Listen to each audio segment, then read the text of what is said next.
Elder Quentin L. Cook has been quoted as saying, "The voices of people of faith need to be heard and amplified. When this is done, it creates a pause in the discourse and allows people to evaluate where they stand on a particular matter. Silence allows the rhythm of negativity to continue uninterrupted and unchallenged.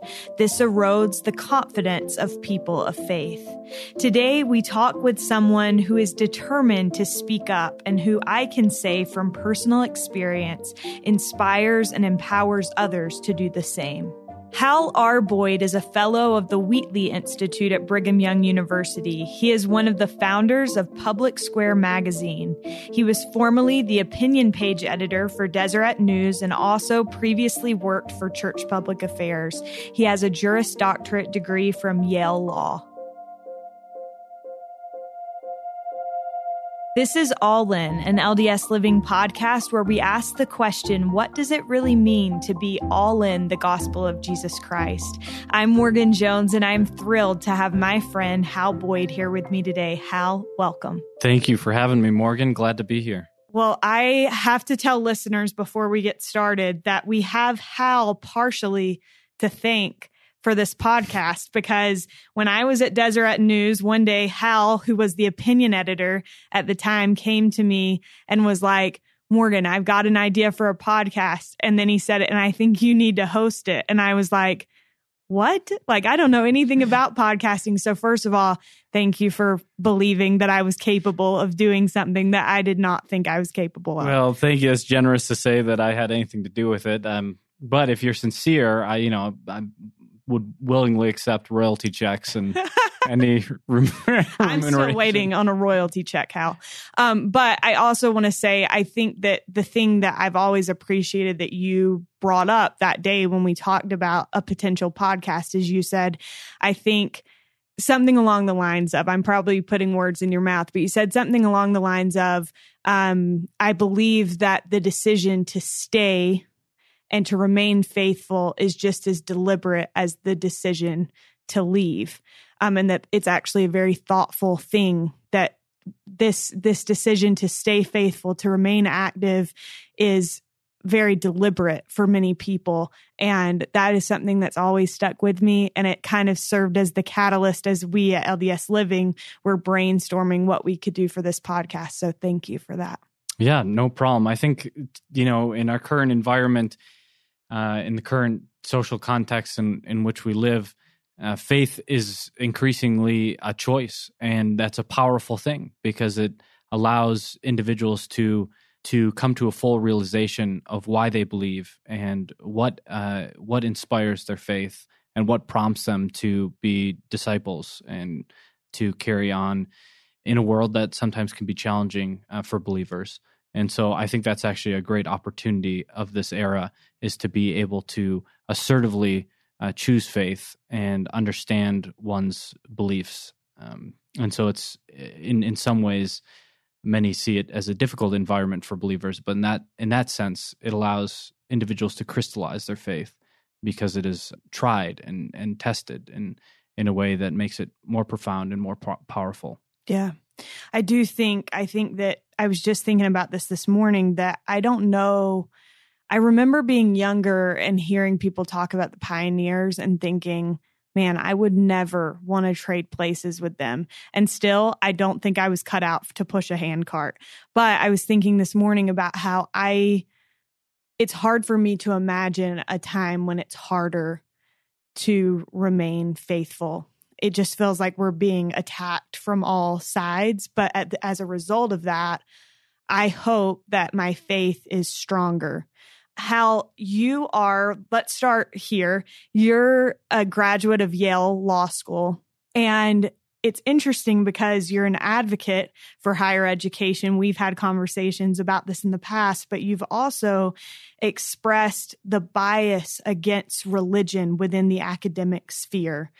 You once wrote, "The academics I know tend to be thoughtful, well-meaning types who, on the whole, expand knowledge and aspire to foster a pluralistic vision of society. But as New York Times columnist Nicholas Kristof has observed, The one kind of diversity that universities disregard is ideological and religious. He continues, we're fine with people who don't look like us as long as they think like us. Why have you felt the need, Hal, to kind of speak out against that bias? Well, I will say that the norm is not the bias. The norm is, at least in my own personal experience, has been very welcoming environments in which faith is embraced and faith is included at the table in academic discussions. And that's the norm. And it's very positive and something that we should be grateful for, that we're in an environment where individuals of diverse cultures and religious traditions are able to participate in a robust conversation within the higher education, within the academy. However, there are situations in which there can be ideological biases within the academy. And I think one of those tends to be with regard to individuals whose have traditional religious perspectives or identify with religious traditions. And this can have the reason to speak out for this, the reason to talk about it. It certainly doesn't help anyone to have a persecution complex. I don't think that serves anyone well, particularly one that isn't reflective of the much good and the way that many religious people are treated quite well within the academy. But there are some human consequences. There are some disadvantages that people from religious backgrounds can encounter within the so-called ivory tower of higher education. And that's something worth talking about. It's something worth trying to work through and improve that situation. So from just a Latter-day Saint perspective, and I know this is just because of my membership in the Church of Jesus Christ of Latter-day Saints, I maybe have more Latter-day Saint examples, but of course there are, I'm sure, examples of other faith traditions I can imagine. But I've heard of at least just two that I've kind of reported on anecdotally. One, a university president who had been the president of a Pac-12 school, who was a member of the Church of Jesus Christ of Latter-day Saints back in my reporting days, had communicated to me that he wasn't for sure. He didn't have concrete evidence, but he was almost certain that at least one job he was passed over for one job specifically because of his affiliation with the church. Another example is a judge, a very distinguished judge, who himself is a member of the Church of Jesus Christ of Latter-day Saints, had received an application for a clerkship from a student. And part of those applications for a clerkship, judicial clerkship, involve an endorsement from professors from your law school. And one of the professors who had endorsed this candidate to be a clerk for this judge the professor had noted, the many qualities of this individual, that they're hardworking, et cetera, but then came to a point within their endorsement where they said, but I should tell you that this person is a Latter-day Saint. I think they used the term Mormon, and said, in my experience, I found that Latter-day Saints lack the intellectual creativity. However, they have very strong work ethic. The interesting comment. It happened that the judge receiving this comment was himself a Latter-day Saint. Oh, goodness. So, of course, he wondered, would this professor feel the same way about me, perhaps? And so, let that pass. And then sometime later, this judge received a subsequent application from a different candidate several years later, and the same professor sent a recommendation, and yet again brought up the fact that the candidate was a Latter-day Saint and made the same comment about Latter-day Saints. And so I think there are human consequences to having these biases, unfounded biases with regard to religious individuals and individuals of any sort of background, to have sort of a maybe a misguided stereotypes with regard to it's a harmful thing. I think we as a society have generally recognized that. And it's certainly the case with regard to biases against religious individuals. And so very much an advocate for higher education. I believe on the whole, it is a welcoming environment to people of diverse cultures and ideological commitments, and has been an immense boon in my life, and something that I think culturally, hopefully as Latter-day Saints, as members of the church, we embrace the immense benefits of higher education and the aspirations to learn and to truly grasp the understanding that the glory of God is intelligence, and that these institutions are producing knowledge and disseminating knowledge and benefiting the world. But yet we can be clear-eyed about some of the challenges and difficulties and how to improve them. Yeah. I love that you point out that this is not something that's just unique to members of our faith. This is kind of believers across the board.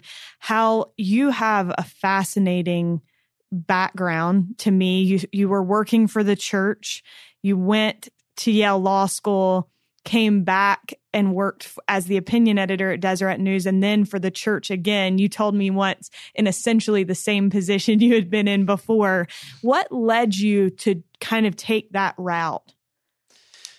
Yeah, I would say, for those of us who are believers, we, think there's something of a divinity that shapes our ends, that we aren't totally the masters of our own career trajectories in some ways, or trajectories of our lives. I think most of my plans haven't really come to fruition, how I map them out. I'm just grateful to have been able to have opportunities to, number one, be able to have adequate employment to provide for the basic needs of life, and to hopefully contribute to my employers and to my community where I can, and obviously my family and faith. But yes, I think there have been instances or opportunities where I felt like the Lord has moved me in certain directions where I could be uniquely helpful. And I think we all hopefully feel that in some way, whether it's in our specific church calling or our life circumstances, that there are ways in which we are uniquely fitted to contribute to a particular environment, a particular time, a particular setting, particular community. And I hope that myself included, that we're all attuned enough to know where those contributions can be, and when where we can make them the most effectively. I now am teaching down at Brigham Young University in the School of Family Life, teaching family law and family policy, and engaging in public scholarship efforts down there. And so that's I'm very excited about that. I feel like that's a unique opportunity to contribute not only to the betterment of students at BYU, but also hopefully to contribute a bit more to the public discourse in a positive way.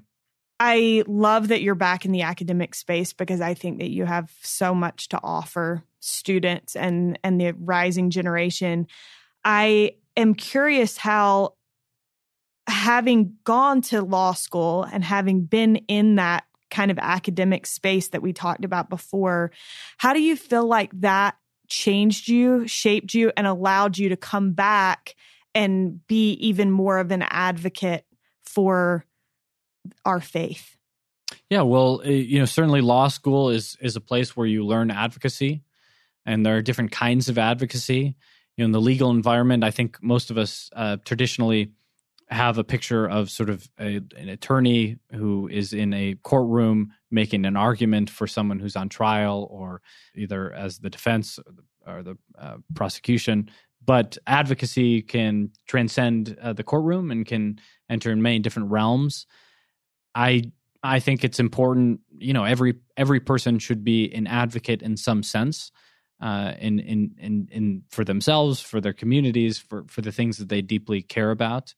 And I think advocacy can come in all sorts of different forms, much in the same way we think of an artist as having different canvas. Some will be more inclined toward watercolors, others will use oils, some will engage in sculpting, some might use design, or and just as there are different formats, I think for art, there are different ways of advocating, and it doesn't need to be just purely the purview of sort of our traditional, maybe shrill attorney out in front of the cameras making some sort of press statement, but it can be just individuals who are communicating with their own sphere of influence about things that matter to them. And it doesn't need to be in a way that comes across as salesmanship or badgering in any way, but can be just a genuine or an authentic voice with regard to deeply held convictions. And so hopefully I can do that in my own realm, in my own way. to individuals for whom it may be beneficial and for whom I may have a particular resonant voice in some way. Yeah. One of the things that you're working on at BYU, you've been involved in a joint project between the Elizabeth McCune, am I saying that right? McCune Institute, and the John A. Whitsoe Foundation.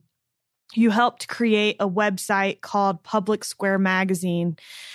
First of all, Hal, can you tell us kind of the idea behind this website and what inspired you all to start it?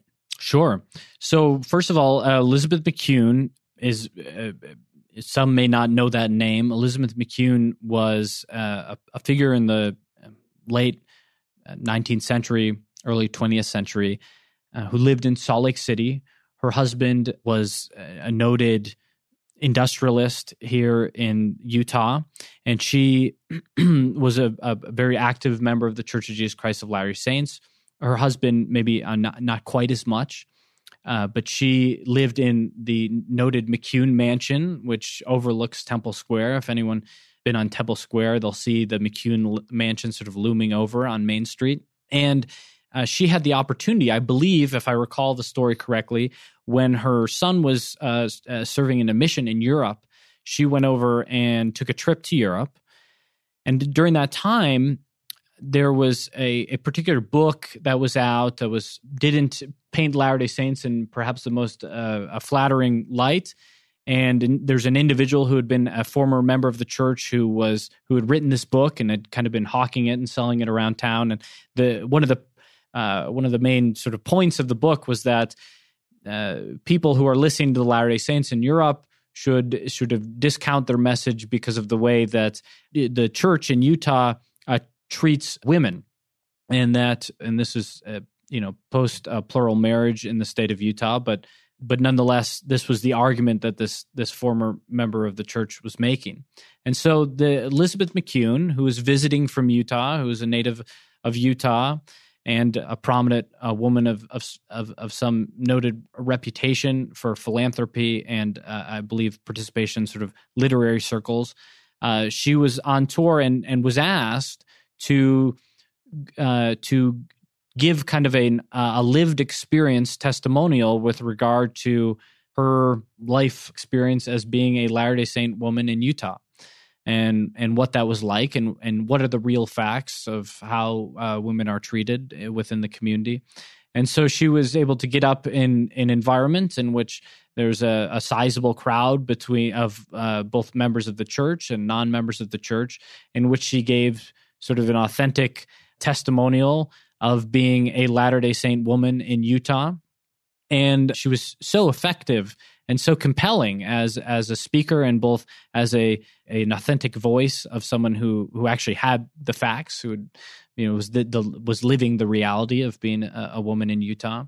And she communicated, the opportunities that are afforded women, the life of the mind that women were engaged in at the time in Utah, and her station of being sort of equally yoked to her husband in responsibilities and opportunities.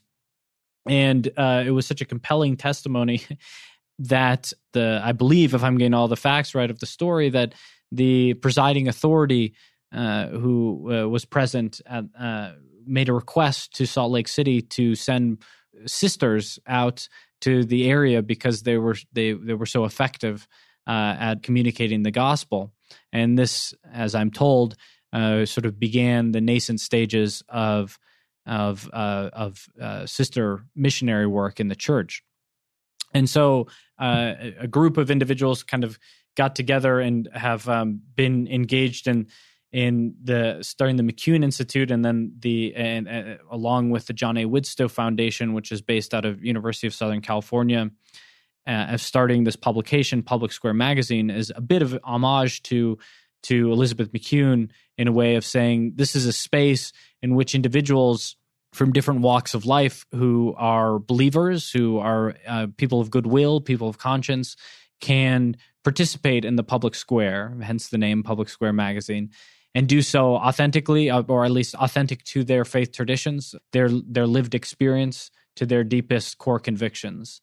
And so this is kind of the effort we've been engaged in there, and we've really enjoyed a lot of the contributions that have come, and unexpected individuals have sort of come out of the woodwork and written very thoughtful essays on a variety of topics that weave faith and contemporary life in ways that are quite rich and nuanced and inspiring. And so it's a great project that I've been blessed to participate in a small way, although there are many others who are involved and deserve credit for all they've contributed to that thus far. Yeah. Well, I think it's such a great idea, and I think it shows that there are many different schools of thought surrounding believers, that it doesn't mean one thing that we've loved about this podcast is that it's shown how many different people with different life experiences and different thoughts can all participate in the same faith. And I think that Public Square is trying to do the same thing and showing that this is actually a very thoughtful thing. Belief is thoughtful.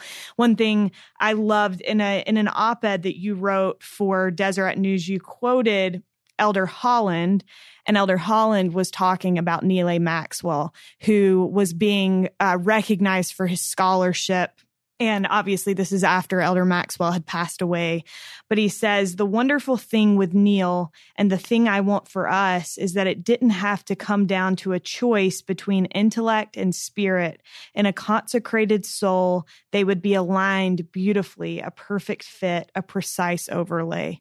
And I think that's kind of what you all are trying to do. Correct me if I'm wrong, but I think it's kind of showing that overlay of intellect and spirit, and how those two things together can create like this beautifully consecrated soul. Would you agree with that, Hal? Oh, certainly. I think, our President Abraham Lincoln, echoing the New Testament and Christ's words that a house divided, cannot stand. And so if we bifurcate ourselves, here's my academic self, and here's my spiritual self, or here's my salsa dancing self, to throw a reference to Sean Spicer in there. And here's my business self. I don't think that is particularly healthy. I mean, I think we have different ways of presenting ourselves and different ways of communicating in different arenas, and that's perfectly fine. But ultimately, we are one person. And when we walk out of our houses of worship, and we walk into an academic environment, we need to, if we're being genuine, we are the same person, and those beliefs inform the way that we read texts, the way that we articulate our views, the way that we approach our scholarship. And it should inform all of those things for the better. It should make us better scholars. It should make us better advocates. It should make us better husbands and wives and teachers and community members and parents. And so I think it behooves us to allow faith to suffuse all that we're engaged in, particularly in the life of the mind. As kind of talked about earlier, the glory of God is intelligence. I think God wants us to have that marriage, that welding of the life of the mind and the life of the spirit as they ultimately become one. As he says, you have disciple scholars, but in the end, the hyphens come off and it's just disciple. Yeah. One thing that I want to touch on a few things, if it's okay with you, that were written. Did you write this piece that kind of explains Public Square? Introductory. I was one of the writers. Okay. So I'm gonna talk as if you wrote it, but we will just go ahead and establish multiple people. Cannot confirm or deny. Perfect. Great. Okay. So you talk about a theologian who suggested that Christians lost the 1970s debate around abortion because they didn't participate sufficiently in the larger public conversation about sex and related topics. And thus, by seeding, in quotes, by seeding the terms of the debate got framed in ways that made the failure of conservative Christianity a foregone conclusion, end quote.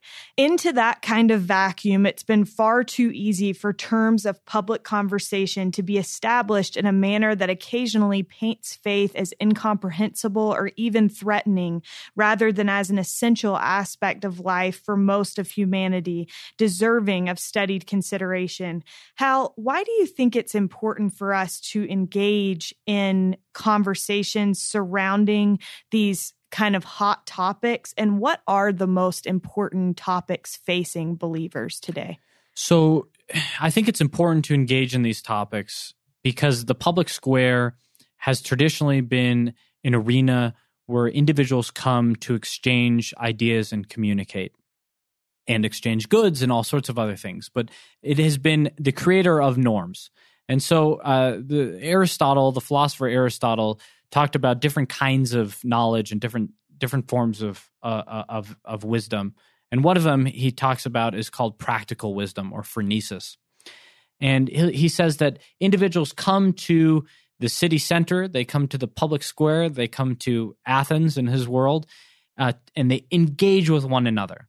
And from engaging with one another and learning of each other's stories and hearing different perspectives, we shape sort of public virtue. And those values, the public virtues, are what we aspire toward. That's what we aspire toward politically. That's what we aspire toward personally. And so if religious individuals vacate that space, decide to stay home whilst others are engaged in the public square, whilst others are having the conversations in the Athenian town square, then essentially a part of the part of defining virtue is lost. A part of defining what are our moral paragons is lost. A voice is missing in that discussion, in that virtue shaping. And so I would hope that we would all want to, in a reflection of Lehi's dream of partaking of this wonderful fruit from the tree and wanting to share it with others, that we want to go to the public square and we want to say, you know what, we have something that is remarkable and worthy of sharing and worthy of discussing, and we want to be there, we want to participate, we want to be able to communicate that with others, and that will help shape, that will help frame the terms of the debate, I think, in a way that will leaven society, will improve society, will lift it, will appeal to our better angels, to keep quoting Lincoln today. But I think that's why it's so vital, it's so important, why I care deeply about trying to encourage and myself, where possible, to engage in the public conversation. Yeah. So Hal, I imagine that some people are probably feeling like me right now, where they're like, of course you should engage in the public square because you are brilliantly smart, very articulate. I, on the other hand, kind of an idiot. And so I think that one thing that maybe keeps people from engaging in these conversations and participating is that they may feel inadequate. What is your advice in how to better work to articulate our beliefs? How can we become better and more comfortable and confident in that? Okay, well, first, let me dispel the notion that you're not articulate and shouldn't participate in the public square, because that's not correct. But in terms of how individuals can participate, I would say, the example of the Master, of Jesus Christ, is a great, as in all things, is our paragon here, the individual we should look to, and the way he communicated truths, the way he communicated his gospel, and the things that are important, essential for us to participate in the plan of salvation fully, and to live the Christian virtues. He did so in ways that were very applicable to the people of his time and the audience to whom he was speaking. So he spoke in parables. He talked about sheep and oil, and he talked about lilies and wheat and tares and things that were seeds and were very applicable to the individuals of their time, that these were germane topics to their lived experience. They were part of the cultural milieu in which they existed. An individual who was of the Pharisaical class or the lawyerly class or the governmental class was as accessible to them as the pauper, as the person begging in front of the temple. And so it was able to communicate things that were widely discernible, and people could grasp them and use them. And there were layers to them. You know, there was layers. Those who had ears to hear, but so there are multiple ways to understand them. So I mean, he is the true master in terms of how to communicate one's faith, how to communicate one's core beliefs. But I think each individual, you know, we don't all have the gifts of Jesus Christ, and none of us have the gifts of Jesus Christ. And so we have to look to what are our specific spiritual gifts, what are our unique ways. And for some people, that participation in the public square may be their incredible gift of song, or of music, of playing the violin or the piano. For another person, it will be being able to articulate stories and parables and talk in narrative form. And then, of course, there will be some who will maybe have the ability or the specific voice to be able to articulate beliefs in a more what we might traditionally think of as a public discourse arena, in which they're maybe writing op-eds or essays or articulating their views on CNN or MSNBC. And so I think looking for what is your specific voice and what is the audience that resonates with that voice. It may be that writing a blog about your parenting of a child and taking really interesting pictures of the various foods that you eat and the shoes that you buy becomes a means of communicating and participating robustly in the discourse and reaching people for whom you have a specific gift and a resonant voice. And for others, it may be something completely different. It may be your ability to quilt, and that you have a community around quilting or something else. And so I think thinking through what are my unique spiritual gifts and what is my voice and how does that voice resonate, and then thinking about the canvas, which is your canvas of choice. You know, are you an oil painter or are you a watercolor kind of a person? And then trying to leverage that voice in a way that again is done in a manner that is appealing rather than shrill, or is a great story from, I believe, from President Packer in the book Teach Ye Diligently, in which he talks about giving an example to young missionaries about sharing the gospel. And he says he uses this example. I presume I think he actually did use this example, where he would bring out a platter of cake at a missionary sort of zone conference, if I'm getting the story correctly, and he would ask who wants, some cake, and when someone would raise their hand, he would then take a piece of the cake and throw that at them. And people are very shocked. This is not a very, this is not super conventional, not conventional, not what you might expect. And then he'd bring out another cake on a platter with sort of utensils and very well adorned, and say, "Okay, now who wants to eat this cake?"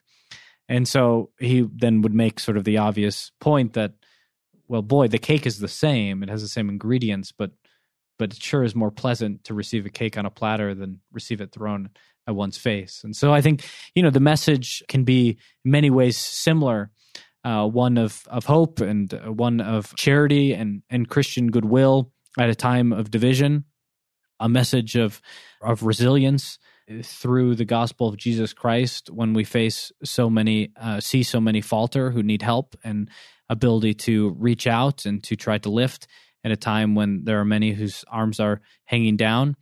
And that hopeful message, that message of Jesus Christ can resonate not only because the substance of it is so powerful and so alluring, but also that we as messengers can provide an adequate vessel so that message is received, rather than being felt as though cake is perhaps thrown at us. Yeah. I love what you said about how, people have different gifts in being able to communicate the things that they believe in, being able to reach people. And I think that sometimes we view our gifts as less than. I think it's kind of like how we're our own worst critic. We view our gift as, oh, well, all I can do is sew quilts or whatever. But to somebody, that may be exactly what they need. And so I love that you touched on that. Hal, I asked this earlier, but I didn't get your answer. What do you think are some of the most important issues? I think religious freedom, obviously a big one, but what are some of the most important issues facing us as believers in Jesus Christ today? Yeah, I think, there's certainly a lot of political things that one could talk about, but I think as, at least personally, and I assume this might apply to others, I feel as though perhaps one of the most pressing issues with regard to contemporary Christianity in the West, in the United States in particular, for those for whom their basic needs are met and they're able to have a modicum of comfort with regard to some of the elements of life, and that they're not going hungry, and they're not having to toil in a manner that may be detrimental to one's health, such as to provide the necessities of life. For those individuals, the challenge is living up to, I think, the moral expectation that one has if those needs have been met. So, in other words, in previous epochs, you have the many Christians have had to either face persecution, pretty substantial persecution in the case of Latter-day Saints, the pioneers. We think of the Pilgrims as being religious exiles, having to go into the western reaches of the worlds that they understood and knew, and having to be in pretty dire circumstances in which many of them would pass during their time in the first years of being in New England or a New England. And we think of those types of sacrifices and those types of toils, and they're pretty significant. And so once those necessities of life, if you have general protection from the elements and you have your necessities met in terms of not going hungry, well then as a Christian, you have a high moral obligation, not just to watch Netflix or now Disney Plus, I guess, but to strive to contribute to your communities in ways that are reflective of the gospel of Jesus Christ and the example of the Master. And I think that is a pretty tall order and a pretty high expectation that we all, as avowed believers or as self-described Christians, must live up to. And it can be quite hard to do that. And I think that it wears on our conscience as a community, as individuals, and I would say as a nation, when we don't achieve that, when perhaps instead we use the immense advantages that we've been given to perhaps just binge one more show or take in, one more luxury cruise, perhaps rather than engaging in the hard work of being disciples who are contributing to the world and our communities and our families in ways that befitting the Christian tradition. And this is certainly something that I think I grapple with. I'm not saying that I've somehow achieved that moral apex or apogee, but I think it's something that we're all struggling with, both individuals as a community and then as a nation.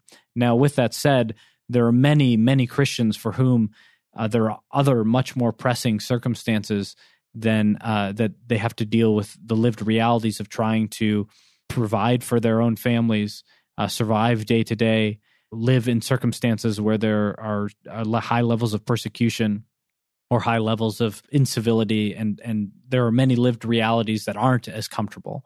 And so I think it's the acute, the pressing issues for Christians or for believers of many different stripes are going to depend on the particular circumstances. But I feel like for those for whom they have maybe a stable living and some stable circumstances, and we all face various challenges, that's a pressing issue, is to live up to the immense blessings and privileges and have our gratitude, express that gratitude through our actions, as Christ admonishes to feed the sheep. Once we realize who Christ is, he tells us to feed the sheep. That's what he tells Peter 3 times. And so are we living up to that? Are we feeding the sheep, or are we feeding ourselves in many ways and enjoying the technological advances and modern accoutrements, or are we using those to more fully live as Christians? And I certainly don't think I've lived up to that, but I'm hopefully striving to a little bit each day. Yeah, thank you. Hal, why are you grateful to be a member of the Church of Jesus Christ of Latter-day Saints? Well, I think my faith, my membership in the church is perhaps a slightly less orthodox, if I can use that term, in the sense that I grew up sort of in a more agnostic kind of a situation. I saw that my parents were believers, but I thought, say it's 50-50 on whether this is true or not. And so I'll just try to appease my parents and live a good life. And that way I can, get by okay in my adolescence, and I won't be, lose my allowance or something, so to speak. I don't remember if I had allowance, but the general idea was I could sort of get by okay if I sort of towed the line more or less, and then was able to sort of live the way I wanted to without really much thought toward weightier matters or weightier questions, and generally took sort of an agnostic position, maybe more leaning toward a hedonistic, atheistic perspective of it's unlikely that there's there's a God or a personal God, but I don't think the substantial thought that such a question would warrant at that age. But I think coming from that as a basis point, and this is not to say that I wasn't brought up in the faith or my parents didn't do everything, they were remarkable parents and very faithful, and I had a grounding and understanding of the religious tradition, thankfully, because of the goodness and the sacrifices of my parents and my family. But that was sort of my general sort of position as an adolescent, but over time, there were things that would chip away at that perspective. So you would have encounters with the divine, and they were initially very small, but enough to get me out to Brigham Young University for a summer term instead of going to another university, which was a good university, but probably had a different cultural context. And then from that to get me onto a mission. And then you have these daily encounters, and I don't want to treat them lightly, which are so significant with the divine that there's no, I would even say rational explanation other than a benevolent Heavenly Father who is engaged and touching the lives of individuals and working through me, working in my life to bless the lives of others and blessing other lives and helping other lives to bless my own. And when one encounters that, when one encounters miracles, and I don't use that term lightly, one can't help but then to fully divest themselves of the prior perspective and sort of shed the scales of their eyes to see that, in fact, yes, shockingly, yes, this is true, and that these things, miracles are a reality, and that the basis for belief is rooted in kind of a what we would call in theological terms incremental fideism, where faith supersedes rationality in some cases, but does so based on encounters with the divine evidence that one feels through their lived experiences by encountering God's love and encountering the miracles that he puts in our path. One thinks of Paul on the road to Damascus with one paradigm and thinking that they're aligned and doing God's will by persecuting the Christians, the followers of Christ. And Paul then has a quite abrupt 180 when he encounters Christ on the road to Damascus. And we may not all have the same encounter with Christ, but we all have our moments where we encounter the divine. And those do provide a basis for faith, and our testimonies are bolstered by the encounter with the Holy Spirit, in which we feel in profound ways and sometimes ineffable ways a divine love that transcends anything we can compare it to in our normal everyday lives. And so these things become profound building blocks for our faith. And so for me, there are some who kind of have faith journeys where they are all in, so to speak, from the beginning and have been brought up in a particular way, and then they encounter something that then they are forced to grapple with, and that becomes something that chips away at their faith. My experience was quite the opposite, whereas I sort of came from a basis of non-belief, or sort of I don't want to discount the great faith that was instilled in me from parents and from other religious leaders, but there was sort of a robust skepticism, I guess, from a young age, to where that skepticism was slowly chipped away by showing forth moments of faith in which that faith was then confirmed through remarkable experiences. And that builds a kind of foundation of faith where one has a deep dedication and conviction, and one that I think hopefully is something that others can feel, and hopefully I can in some way try to encourage others to seek that sort of feelings out. I mean, by no means would I say that I have sort of all of these things figured out, but I'm trying my best, and I do feel very blessed to have had a testimony, and I think many religious believers have that as well through their own encounters with the divine, and the Lord communicates sort of in unique ways to unique individuals in their circumstances and in their language and in the things that resonate with them. And that's certainly been the case for me. Thank you so much for sharing that. I never knew that about your growing up, so that's really interesting. As we wrap up, I just want to read two quotes from this Public Square magazine, and then I'll let you have the last word with our all-in question. But you said, despite evidence of the social benefits of religion to society, it's not entirely uncommon to hear assertions that faith communities are little more than modern barriers to progress, or that religion is already too prevalent an influence in society. We reply that you can never have enough tolerant and reasoned voices sharing what they believe to be true and beautiful.